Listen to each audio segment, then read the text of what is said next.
again. Hello again. Thanks for waiting. As we are seeing, one of the aims of Talent Arena is to inspire digital talents with the knowledge and with the reflections of the most recognized professionals in the world. And today, we will have the opportunity to listen to one of the visionaries of a company that contributed to change how we relate with technology. Today, it's a pleasure to welcome Steve Wozniak, co-founder of Apple, in this fireside chat moderated by Cristina Gallardo, journalist at Wall Street Journal and Dow Jones. Let's welcome. Thank you very much.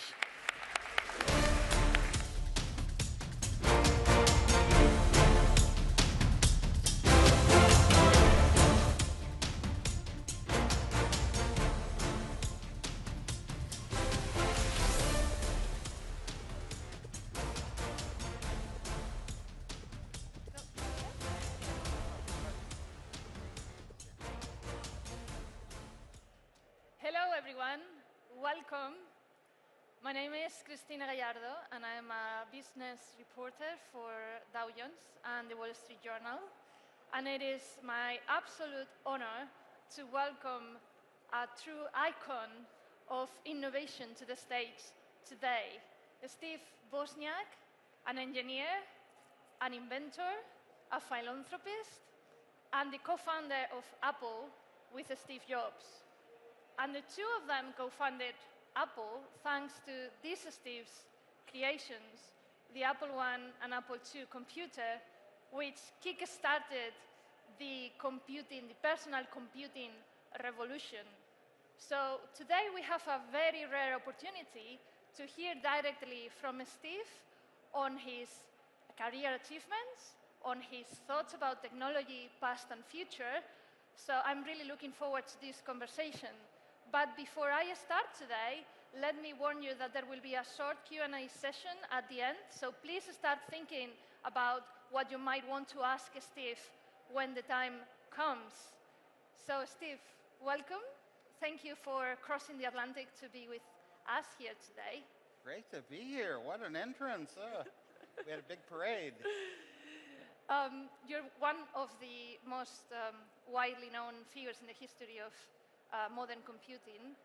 But I would like to start perhaps with a couple of anecdotes or facts about your life that perhaps you think are not so publicly well known. Oh, sure.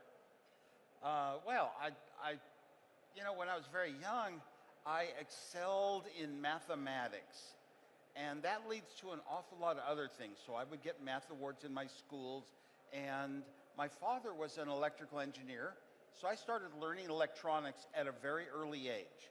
Like at 9 years old, I was building incredible science fair projects with hundreds of parts, and I knew all the formulas for the old electronics, the old days before digital.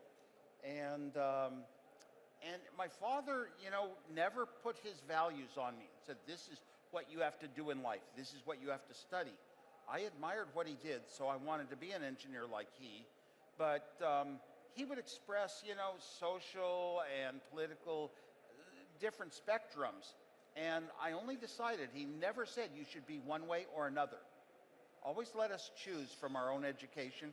And I was very thankful for that. So when I had my own children, I raised them the same way. I did not put my values on them. I let them find them among friends and all like that. Now, around fourth grade, they tested our IQ.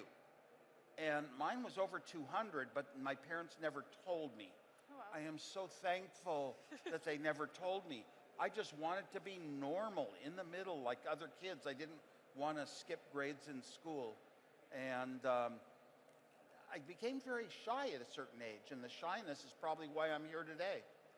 When I became shy, I don't like to deal with other people. I don't like to get in conflicts, arguments, or anything. And I just want to be quiet. And in my own time, I don't want to study the things everyone else is studying, because then you'll learn the same things a million people learn. And I decided it was try to go off and find things nobody else is doing. Back in those days, computers was a farther out word than rocket scientist. And there were no books on how to make a computer. What made them? And I found a little journal here and there and learned about ones and zeros and binary, and I learned about other storage mechanisms.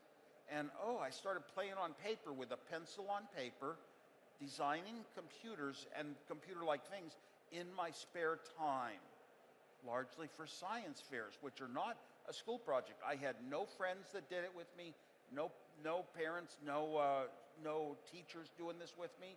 I would just go in my bedroom and work on it with a pencil and paper, trying to teach myself, how would you design a computer out of the lumber of the day, the simple chips that existed back then. And actually by 10 years old, I got a ham radio license. Back in those old days, if there was a disaster in the world, like a hurricane or tornado or something, an island might get shut down, and the only communication would be ham radio operators sending messages both by speech and by Morse code keys, telegraph keys. And I read a book where the heroes were ham radio operators, and I said, oh my gosh, you cannot get a driver's license at 10 years old, but you can get a ham radio license. So I studied a lot of stuff, a lot of mathematical formulas, a lot of rules and regulations, and got my ham radio license at 10 years old. And I was proud of that. My parents bought me, it must have cost $1,000 or more of today's dollars.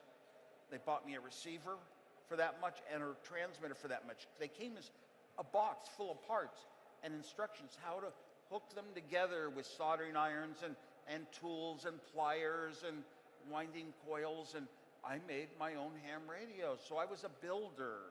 That was very, very important. Not just learning to be an engineer is one thing, but when you're a builder also, you make complete, finished solutions. That's something that was so important in my life, much more than I realized it, but nobody else had. I can't believe when I look back to how young and small I was, the huge complexity of that and some science fair projects I built with hundreds of parts that did this digital stuff. So I was both an old analog engineer. By the time, after high school, I mean, I could have been a television engineer, a television repairman existed. They had repair shops back in those days. I understood the old analog television, but now I also understood digital enough to design my own computers. And when I graduated high school, I didn't know that engineers designed computers. I thought engineers only made radios and televisions, the old analog stuff, radar, and that kind of stuff. And I was going to be an engineer, but I had no idea that this thing that I loved so much, trying to teach myself how to design full computers, would be worth something. I just followed it because it was in my heart. It was my passion. And eventually, at the end of high school, I would get manuals for all the mini computers coming out. These were boxes about so big with switches for ones and zeros, lights for ones and zeros. And I would get all the manuals for Hewlett-Packard ones, Digital Equipment, Varian Corporation, IBM, and a lot of other companies, Data General. I told my dad before the end of high school, I told him I am going to have my own Data General 4K Nova computer. 4K was the minimum you needed to type programs in. My dad said it costs as much as a house. I said, I'll live in an apartment. I was going to have my own computer. It was a core value inside of me. I was going to have my own computer before I even had a house. And so that was, I kept watching every step of the way when I discovered getting closer and closer to building a computer I could afford. And there were a lot of great steps along the way. For example, with computers in those days, I could design on a piece of paper what little chips would make the processor. Today, you just buy a microprocessor chip. But I had all the chips that added up and built a processor, and I would design that. But the input, I could never afford input and output. Oh my gosh, the huge teletypes like you see in the movies in the military. Those teletypes cost, multiple cars to buy.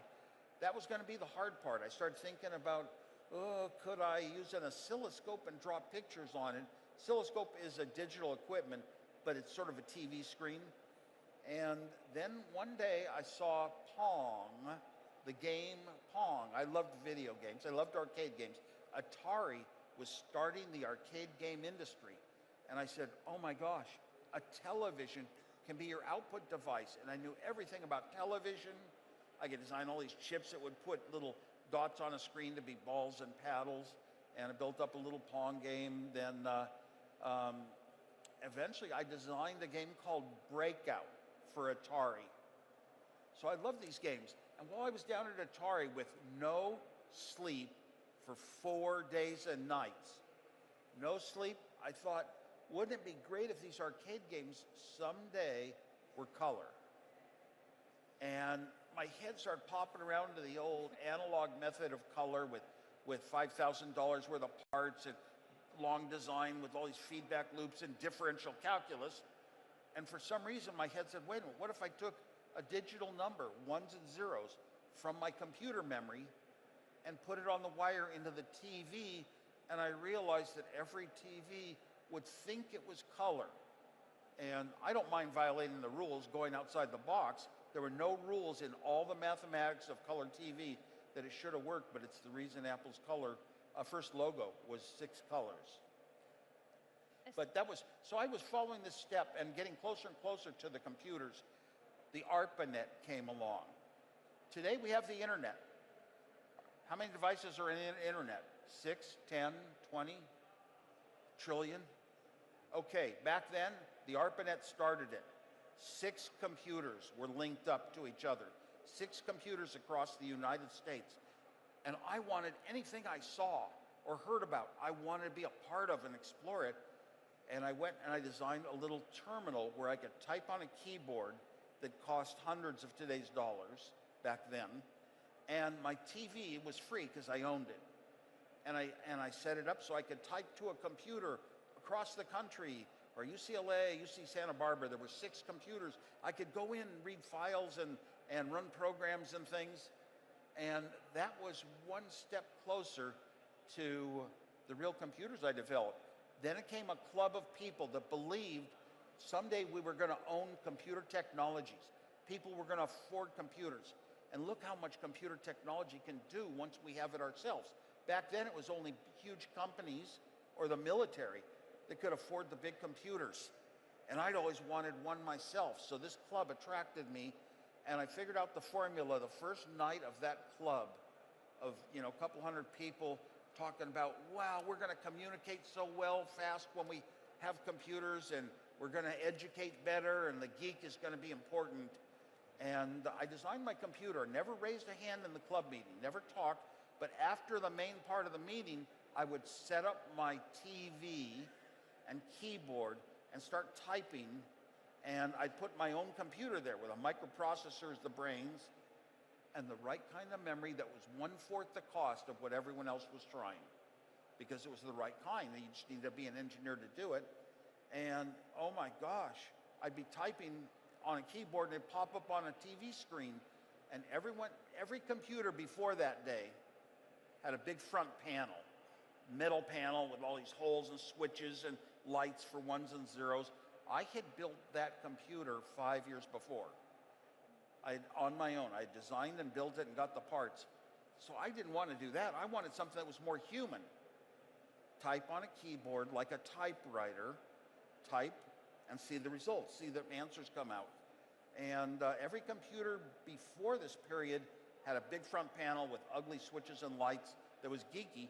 Every computer since I showed that one off at the club has had a keyboard and a video display. And I was sort of a hero in the club, and I passed out my designs for free, public domain, no copyright notices, nothing. There was no industry yet anyway, and pass it out to all the people that wanted to create this big revolution in computers in the hands of individuals. And so I was giving it out, and then unlike the movie with Ashton Kutcher, where Steve Jobs comes and finds me in a basement and hauls me down to a club, he'd never been to the club. I'd been there every day since the first day it started. I took him. to show them the excitement. Let me ask you another question, because the Apple II computer remained Apple's main source of income for over a decade. Decades later, Apple is still with us. It's a massive company. Would you say Apple remains a tech disruptor nowadays? I didn't hear the question right. Would you say Apple remains a tech disruptor nowadays? Ouch. I don't know what the question is. Tech disruptor. Is Apple still disrupting technology nowadays? I don't know, I can go back to the Apple II computer. And the Apple II computer was really the big start for Apple. It was so far ahead of anything else because it was the first time ever arcade games were color. Even though it was a computer, it was the first time ever arcade games were software. That meant that a 9-year-old kid in the language BASIC could make blue and green dots move on a screen and create a game in one night. Before that, it was 100 chips with 1,000 wires, engineer working for maybe a man-year to get together a new game prototype. This was a huge change in gaming as well as computing. And that one computer was so advanced, it helped us. We had an investor that believed in us, Mike Markula, donated the money, and he was the adult in the room. Steve and I were in our young 20s. We had no money in a bank account. We had no business experience. Mike Markula told us who you have to hire, what positions and what their roles and responsibilities were to have a company. So anyway, he invested in this. I said no at first because I had told everyone in my life I would be an engineer at Hewlett-Packard for life. I never would move up the org chart because when I was younger during Vietnam War days, I decided not going to be political, never going to vote. And when you move up an org chart, you get kind of political. I not want to direct other people to do things my way. I just want to do great engineering, hardware and software, and show it off. And that was the reason I built this computer. I finally accepted the money to start Apple because I realized we could start Apple and I didn't have to run the company. Yeah. I could just be an engineer. That's what I wanted. Now that you mentioned politics, the fast technology revolution has given great power and influence to some US tech companies. And nowadays we are seeing some of its leaders actually going into politics and trying to change things by playing a political role. That's the case of Elon Musk, for instance. Do you think Elon will regret having made that move into politics? Again, the echo is so horrible in here. It's very hard for me to hear you. You cannot hear me. Yeah? I'm asking you, this is getting intimate. I'm asking you about political moves, so entrepreneurs going into politics, such as Elon Musk. Do you think Elon will regret having made that move into politics? Should innovators go into politics? I think that the skills of politics are very different than the skills for technology companies to have success. So in general, I don't know. It does make sense to run a government like a business, but I don't see that happening in the case of Elon Musk. Yeah. I mean, when you run a business, you look around and you look for a consensus and a sharing, and you know, if half your employees feel one way and half the other way, you negotiate, you compromise, or you take one bit at a time. If you're looking to be efficient, one item at a time that maybe we can manufacture a different way or get a different part from somewhere else, but you don't just say everything is out and start fresh. So I don't like what's going on in that regard. And all the big tech companies are just so big. It's like they own our lives. It used to be when we started Apple, we had computer. You bought a computer. You ran some software on it. And you set up and ran your company or whatever with all this stuff. And it always worked, and it was your own. Whatever setups you made worked. Eventually, the internet came. After the internet, then came the social web. Then came high bandwidth. And nowadays, you have to subscribe to everything. And then once you've subscribed, you don't own it. Yeah. You're going through somebody on the cloud. The cloud is a problem. It's not like the old days where you bought something, you owned it yourself. You protected it yourself. You kept it working yourself. Nowadays, you have to trust that every upgrade, I almost think, oh my God, sometimes so often they're downgrades, it seems. And it's something that used to be easy is now hard or worse. So, do you think we are going to see more of these tech bros going into politics? And what would be your advice to them? Because as you said, the skill sets are really different. Technology companies are huge, you know, and if they're that huge and worth that much money, they have to have some political involvement. They've always hired, I'm so non-political. It's the guys that go to lunch with all the congressmen and push ideas on them. Yeah. I mean, we've always had that.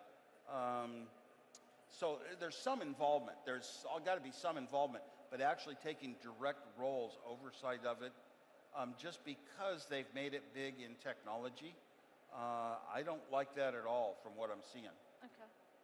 I would also like to ask you about AI safety, artificial intelligence safety, because I know that your thoughts on that have evolved throughout the years. So I wonder whether you feel more worried or more relaxed nowadays after the advent of AI chatbots like ChatGPT or any of the others. Are you worried about AI safety? AI safety. Well, everybody notices AI has certain problems, so you should at least be aware of it. Everybody says AI should be regulated, but they just throw it out as a word because they're making AI. And I've said for years now how it should be regulated. You should know if you're reading something that came directly from AI, not from a human that interpreted it and put it in their own words. It's coming from AI. You should be told which AI, how was it trained, what sources on the internet was it trained on, and you should have citations like scientific articles in scientific journals, always have citations so you can look at a part of their article and click a number and you'll find out, oh, here's the research or here's the article that they took that from as they build their case. Those are citations. And that means on AI, I'd really like, if I got something I'm told is from AI, let me click on one phrase or one sentence and see where on the internet or wherever, some other net, it came from. And that would help me judge a little better, is it accurate or not? Is it the right thing? If you read something, we humans have more of an emotional feel. If we're expressing an idea, we know that it feels good or bad. We know how other humans will take it. And one of the things about that is if you get an AI report, it can be very complete and well written and proper grammar, but it's not necessarily the same thing that two different people would say. Three people. There are a lot of subjectivity and people are different. And trying to condense it all down and saying there's only one answer here. There's only one type of rule. I don't like that. I like more of a sharing, everybody's putting their own ideas into things. Mm-hmm. So that's a problem to be aware of. Now, one of the things is if you just pass AI results on as your own, you lose the ability to think critically and to decide things yourself. And it just becomes an easy escape. Just like, look, I used to be able to add numbers in my head, and now I have to go, hey, Siri, or somebody, what is 5 plus 7? So, you know, you get used to it, very much. AI is going to be very helpful. Oh my gosh, I'm doing some work. AI can give me a lot of ideas to think in certain directions or where I might want to go. But I, the human, has to receive it, interpret it, and then be able to put it into my own substance. For example, the world moves forward, especially the world of technology, moves forward with creativity, with innovation. That's new things that didn't exist before. AI is a real good reporter of things that are already in existence being said. Maybe someday AI will be able to think for itself and be innovative. Maybe someday it might even have a little emotional feeling for, you know, maybe a person rescues an animal. And I can cry when I read stories like that. And I don't think AI cries. So understand, I believe in the A. I just don't believe in the eye so much. All my life, I was paying attention to the abilities of the brain that were much more capable than the speed of a computer. All my life, and when I went back to college I started Apple with only 3 years of college. And when I went back to college, I had to use a fake name because my name was well known. So my Berkeley diploma says Rocky Raccoon Clark. That's who I was. But I was a psychology major as much as anything. And I wanted to study the brain. And all I found out was we don't know how the brain's wired like we do electronic circuits. And we don't even know that our memories are stored in the brain. We have good reason to suspect it, but we can never find a memory. The strongest correlation you'll find, I came up with 40 years ago, you lose two things between the ages of 6 and 10 years old. You lose your childhood autobiographic memories, things that happened to you, and you lose your teeth in those years. And everybody knows memories aren't teeth. So I was just pointing out the books on memory are not, even to this day, just not complete enough we could take a memory. Because the whole idea is we want to duplicate a brain. We want to take a brain and figure out a way, maybe 1 trillion instances in software that equals a real human brain, not just what we call AI. And I was at a company once where the engineers figured out how to make a brain. It takes 9 months. One thing that AI chatbots have got really good at is writing code. Writing code. Oh, yeah. Do you think chatbots will replace software developers and, remove jobs? Sorry, guys, I know there are plenty of software developers. I wouldn't give a real general description, have AI write a program and pass it on. I would want to inspect it and check it. It can be very helpful to me as a human to get what I need for my boss or my class in school. But it's just, I don't know. I'm like everyone else. Hold back, look at it, try to pass on what you think is good, and will the problems increase? Not to mention some of the problems with AI, the deep fakes. The deep fakes. I hate spammers. I hate the people trying to get your passwords and take all your money. I hate all this. And now they have one more tool. They have AI, so they can do a better job. And AI can trick you into things, and that's a method I'm not for. I believe that things should be respected for their honesty. You can rely on them. You can count on them. And AI is already demonstrating that it hallucinates and makes things up, but you don't know when. If you just believe it, you're a sucker. I mean, I read jokes on the internet all the time, or I read a funny story about something that happened, and I pass it on to a list of 100 friends, and then I find out that it was made up. It wasn't real. Yeah. So humans can make mistakes Speaking of which, do you think there should be more open source large language models? Well, AI should be open source. Yes. Oh, yes. Well, everything should be open source in my mind. I mean, the principles behind...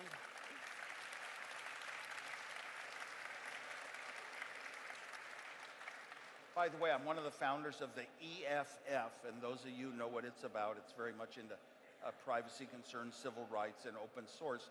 But open source is just the ability to go back, improve things, take somebody else's knowledge and improve on it, find a bug in it, fix things. It's just, why keep it hidden? You're trying to keep a hidden advantage, so if you're lucky enough to be in the key position like a big company is, then other people can't intrude maybe, patents and all that. I don't know. I believe in the right to repair. And I've stood up for it publicly many times. There is another very big debate taking place at the moment, both in the US and in Europe, which is the one about working from home. There is the group of people who advocate for working from home and those who insist on returning to the office full-time. Which camp are you in? Well, for me, COVID was the best thing ever. Because I have a life of traveling a lot of places and speaking like this, and during COVID, got to stay at home. My wife and I took 40 trips in the car to every national park in California, every corner of California, and we'd turn around and drive back. We could drive together and talk and listen to audiobooks and music, and we'd carry our 4 dogs with us, our children. That was just wonderful. So what started me off on this? Yes, whether you are pro working yes, from home. yeah. So a lot of people discovered that they could be quite productive working at home, and it's convenient. The workers like it very much. Nowadays, the thing is, a company wants to have a management structure. Those at the top control the ones under them, control the ones down to the worker. You have bosses, you have managers in between. And what do they have if everybody's working at home? They have a lot more control if you're there in one spot.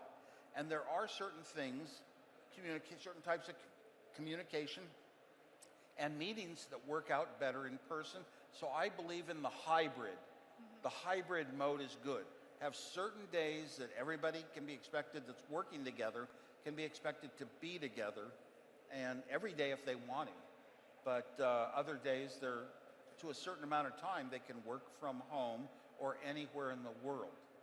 This has really turned out to be a boon that we never knew that it could work, and now we do. You witnessed the transformation of Silicon Valley from a very nice place with fruit trees and nice homes to the world's epicenter of innovation. And I would like to hear from you about that, because Barcelona is on its own journey to becoming a global tech hub and is attracting lots of talent from many countries. Is it still necessary to move to Silicon Valley to make it as a global entrepreneur? Oh no, for 10 or 20 years, people would always be asking around the world, oh, how do we have a Silicon Valley? Well, it has to grow organically, but now it's really not like there's one place in the world. The formula is there. People that have good ideas, start new companies, are innovative, and it's popping up in about at least a dozen places in the United States are popping up. High technology levels, about the same number of people working in technology as in Silicon Valley.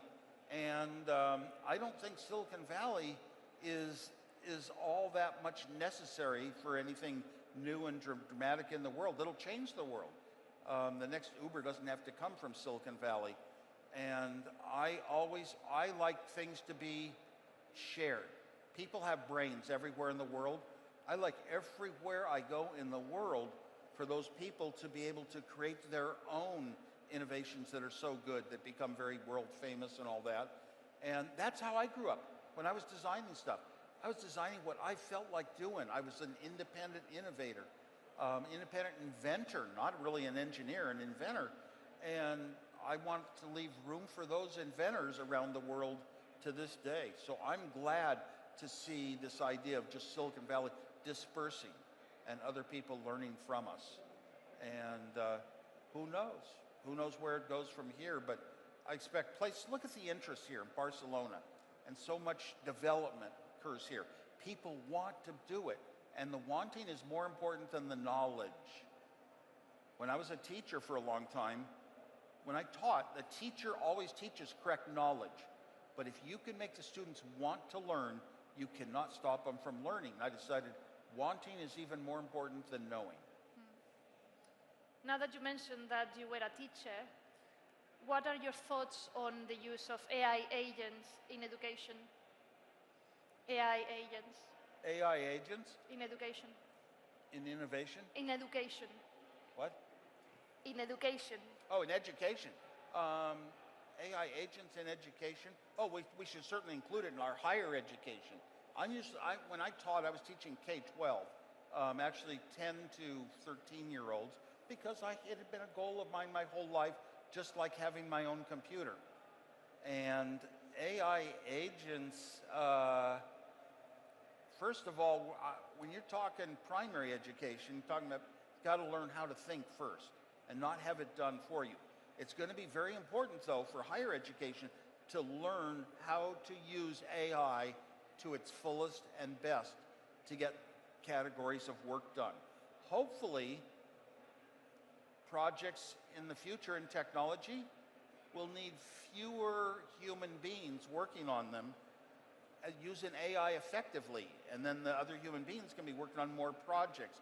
We can get more out of life. So in education, well, I mean, AI agents, let's see how it goes. One thing that has bothered me ever since I started writing about business, and particularly about startups, is the huge pressure that young entrepreneurs are under to raise capital investment since very early on. And I wonder whether, had you been under that type of pressure, were you be able to develop the Apple II computer? Okay, young entrepreneurial-minded people. Oh, I want to have my own company someday. I have ideas, I have good thinking. Well, first of all, if you're going to start something, you better not just start what AI says. You better think of something more creative that hasn't been done yet. And you better do an excellent, excellent job. And that means you'd better have an engineer thinking out what you're going to make. If you're going to be an entrepreneur, don't just come out with a business plan and thinking, and we'll hire the engineers later. Get the engineers involved, and you'll think they're used to solving problems and finding alternatives better than any other class of people, and you should include them from the beginning. Also, if you're going to be starting a small company, maybe you're just in school still, in a university perhaps, you're going to need good business thinking that says, I'm going to keep track and make sure this business is making money. That's the most important thing. It's got to live, or it dies. Second, you'll need some good marketing, good abilities to conceive which ideas are good, which are bad, which are how good. What is the value of certain ideas? What is the competition like? Well, fit into place. That marketing thinking is very important. And third, you better have the engineering from the start. And don't just hold out and say, we'll hire the engineers because we're the smart ones with the idea. No, include the engineers from the start. And you got to have those three categories: business, marketing, engineering. They could be in one person. They could be in two people. They could be in three people, whatever it takes. And then respect the other disciplines. Let's say you're an engineer, a bright engineer, and you can create some program all on your own, some software. Don't think you are the whole key to what happens. Respect the marketing, respect the engineer, respect the legal, respect the accountants, respect operations that build things. Respect all the other categories. You're all part of a huge company. I felt that very much at Apple. And you know, when Apple had this huge success that I'd never sought, I just wanted other engineers to respect my mind and my thinking. When Apple was successful, 3 of us had infinite money. And I didn't feel good about it because I never went after that. So I looked around and I sold some stock before IPO, pre-IPO, to all the employees of the company. They're all working for the same company. And each one of them got basically a house out of that. And I gave huge amounts of my stock to early other people. What is a founder? It's an early person. And yeah, you can go back to the movie where Steve Jobs refused to give this one early guy any stock. And the guy who was playing me, which was Josh Gad, had read my book.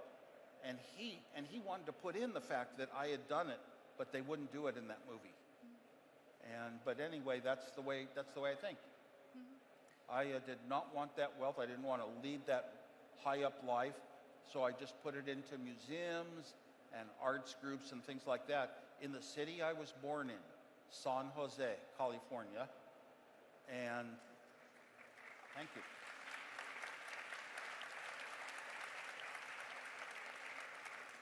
And the city of San Jose named a street after me, Woz Way. It's a great street, goes past important things. So I don't know, it's not the sort of thing you buy or you seek wealth for. If you were to start a business today, a new company, which area of technology would you pick? Which what? Which area of technology? Which AI technology? Area of technology. What type of technology would you focus on? Oh, if I were going into business today, it's very different than back then. I always look back when I was starting, and if I had a piece of advice to myself, rob a bank. I could have had a few other little choices with a little extra money to move things faster. But starting a business today, would I look at technology? It's what you're good at already. Whatever you're good at is what you value and what your passion to learn more and more and be better at. And would it be, it might be creating aspects like social webs that aren't owned by anybody, aren't controlled. Kind of like Bitcoin's not controlled by anyone. And it's just all the different people running their software work out all the details and friendships and all that, and works just as well as, say, Facebook. That's probably where I might go, or I might want to, because that helps undo the thing I spoke about earlier. The companies control you. You buy a car maybe, and it's all set up working nicely, and then they have an update. Everything moved, and your hands used to learn where to go. Even on a phone, your hands learn where to go. And the update, why did they change it so much? It was fine. And maybe I'd want to find a way around that a little bit.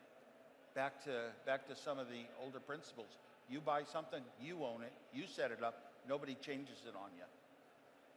You know, even to this day, I want to own my own things. Every time I hear songs that I want to get, which is, you know, I love to go to concerts with my wife, dozens a year. But when I hear a song I want, I will still go online and purchase it for money. Yeah. And then I can share that song with my family or my wife. But I don't like to just stream it and say, oh, I'm just on a streaming service. And no, I have my list of songs that I bought because I like them and I know what they are. Yeah. After you developed the Apple II computer, you didn't stop innovating because you came up with the universal remote controller in the late 80s, which you commercialized through a brand new company called Cloud9. Let me ask you a question. Was it harder to come up with the product and sell it outside an established company such as Apple? Did the experience feel different? Okay.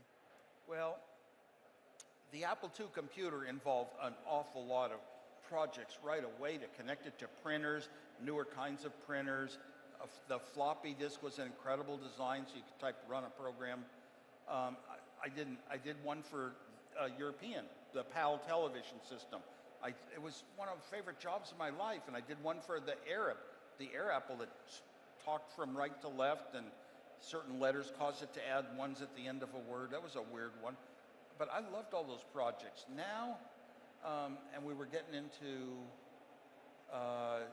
what were we after? What was your end? The universal remote controller and Cloud9. Oh, the remote control. Yes, of course. I'm sitting around Apple. Well, I had an unusual situation in my home. In some of the early Apple days, Apple had made it, but everybody had a remote control for their television and a remote control for their VCR. And I had a Laserdisc. Not many people in the United States bought Laserdiscs, but that was another remote control. And I loved my Laserdisc. And then there was no satellite TV yet, but I built one of those big, huge dishes in my yard, pointed it up, and I bought a receiver that could aim the TV and pinpoint a channel from a guy in Canada with another remote control. No hi-fi, only one hi-fi in the world had a remote control. It just happened to be the hi-fi I had, a Bang & Olufsen in those days. 5 remotes. And I said, why don't you just make them into one? And so I didn't leave Apple. They say I left Apple. I did go off on the side to do this little company, a startup company, to build the universal remote control. But I was still on Apple's paycheck, still loyal to Apple, still doing some things for Apple. And the control that I dreamed of was like a computer in your hand. It was like an Apple II in your hand and assigning codes to buttons that would operate your equipment. But what it would do is you could take a remote control for your TV and point it at my device, and it would learn the code. It would watch the infrared signals and learn the code. Then you could point one from the satellite receiver and push a few buttons, and it would learn all the codes. And then you could push one button, and it beeps out beep, beep, beep, beep, beep, all the codes from the different devices, and gets to the channel you want. It was a really beautiful device. Loved it. On the way, we even came up with another little side project. You know, sometimes you're working on something and another idea occurs to you. The idea that occurs to us is we've gotten very good at receiving infrared signals, and we've gotten very good at transmitting them at high power, so you didn't have to aim your control precisely. You kind of pointed anywhere. So we made a little tiny device that cost very little, and it clipped onto any remote control and amplified it. So your existing remote control that you had to point precisely, you now didn't even care where you pointed it. It worked. And that was called the Tyrone. So I had a lot of fun doing these projects. That's great. We're going to get some questions from the floor. So please raise your hand and let me see if I can find our colleague with the microphone over there. So maybe this woman over here. First one. The woman, sorry. Thank you. Hello? Hi. Hi. It's an honor to see you in person, so thank you for being here. You said that we are trying to mimic the human brain, but really this is the only thing that separates us from machines. So why are we trying to recreate the thing that gives us creativity, and don't you have fears about that? Well, thank you. I don't know if first of all, the machines, this idea if a machine replaces a human, you know, I'm glad we're not there yet. I hope it never happens. But if a company started up across the street from Apple, and instead of humans, they just had computers talking to computers, if it was more economic, economics wins. That's a scary thought, where the humans go. But then, you know, you'd have to have a world where an upper computer that's like the president of the world directs some other computers, who direct other computers like managers, who direct all the equipment that goes around, right down to digging ores out of the earth.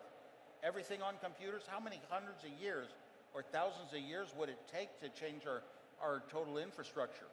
But the machines are not intelligent yet. We still haven't found the formula. We don't know how to make a brain yet. So I just don't think it's a worry at all. I think everything we're doing trying to make a brain. There are people trying to figure out the formula, you know, pretty much to get to AGI like we have today. They've been working on that. And that doesn't mean they're trying to get rid of humans. If the computers ever replace we humans, here's what it would be. The computers do all the work. And we get our clothing, and we get our education, and we get our food, and we get our family vacations, and we don't have to do a thing, work. Wait a minute. That means we're like the family dog. We're a pet. We're a pet with everything taken care of. How wonderful. Well, if I'm going to be a pet, I decided, how would I want to be treated? I started getting my dogs filet steaks and rotisserie chicken. But if the computers ever get rid of people, replace people, they better not replace the dogs. I can say that. One more question. Who wants to ask? What is the mic? Do you have the mic? Okay. Maybe here, first row? You. I'll go back a little more on the last answer, which is, yes. The problem is we can't stop others from trying to substitute for the human brain. Yep. We can't stop it if it happens, but we can certainly be aware of it and watch for it and pledge to ourselves. You make a pledge to yourself, you never break a promise that's to yourself, that you won't work in that kind of thing. Yeah. We're going to go to this question here. Thank you very much. So over the past few days that we've been here, we've been hearing a lot of good news. And one of the things that have shocked me, and I wanted, as one of the first personal computer builders, how do you feel about quantum computers? So one of the views that we have shown us is that maybe to build a quantum computer, you need a whole new computer built. And that's something that maybe you can enlighten us, having built one yourself before. So I believe the question was about quantum computers. Yes, that maybe we need to build one computer, new computer, different to the traditional ones. Quantum computers have some incredible promise, but we just haven't made them work or usable yet for us. Maybe that'll happen. You can't say it'll never happen. So all these promises take so long and don't come to fruition. You start to wonder what is it really, where's it really going to make us stay? I'm not an expert on quantum computers, but I certainly think that if they, let's say they improve the speed of today's computers, let's say they improve the memory storage, kind of along the lines of the book Singularity, that computers increase their storage exponentially, they increase their processing ability, and they equal the brain by a certain date. And maybe quantum computers can go far beyond where today's electronic computers go. And that is, that's good. Why? Well, we talk about, I mean, it's not really taking over the world too well, but things like the metaverse, where you can turn your head and be in a world, a whole different world, anywhere. But if you want high resolution, the way the eye sees, you know, a little 4K resolution camera, and another 10 times around and 10 times this way, 100 times the resolution of today's high quality video, that's a lot more resolution. We need bandwidth that we need and processing ability in computers. So it might be used for that. An alternative to quantum computing is photonic computing. It may get here someday. It hasn't for all the decades I've watched it, but in photonic computers, okay, you think electrons go through chips. Electricity is what runs the chips that are in your phone. Wait a minute, electrons don't go at the speed of light. It's a wave, an electron wave that's much slower than the speed of light. Photons actually do go at the speed of light, so what if we could make logic elements in computers that make decisions and or decisions, just like a light switch. That's all today's computers are based on that. And or, and it has inversion, like a blue light comes in, red light comes out, red light comes in, blue light comes out, whatever your modulation scheme is. And you need amplifiers too along the way. We're so close to having all those things makeable onto a chip, and that would speed chips up hugely as well. So I hope something comes that gives us more in our lives. It's fun, if nothing else, to watch all the increases and what they make possible. I think we have time for one more question. So let's roll the mic, if I may, let's roll the mic over here so this side has a chance as well to ask. Maybe he, who is very keen, over there, in the middle. Well positioned. It's so full today. Hi. Thank you very much, Mr. Wozniak, for your inspiring words. My question was the following. We have seen in recent years some prominent tech stars like Sam Altman in OpenAI or Arabin Srinivas in Perplexity. Do you envision yourself in this kind of tech stars? I need a repeat of the question. I still get the echo no matter. Yeah. Do No. you think? We have seen some prominent tech stars like Sam Altman in OpenAI and Arabin Srinivas with Perplexity. And my question was if you kind of reflect yourself in these kind of persons that are rising in the tech ecosystem. If you think of yourself as a tech star in nowadays terms. Oh, I definitely think of myself as a tech star back when it was important. Things had to start somewhere. They had to start somewhere. These days, I'm not a developer, so I'm behind on people that are doing current development. All I develop is just little personal projects on my Raspberry Pi. But I do it for fun, just like I did back then. So, thank you. Well, I think that's all the time that we have today. Thank you so much.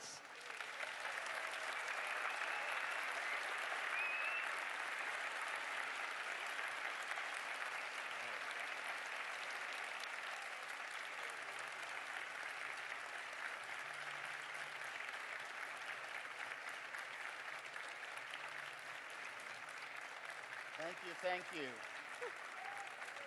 Go Barcelona. That's been a fantastic conversation. Thank you.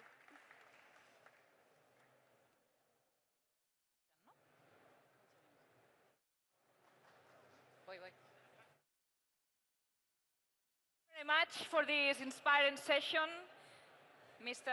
Wozniak and Cristina Gallardo. A big pleasure to hear you. Let's take a short break and we will continue in only a few minutes with more inspiring conferences. See you now.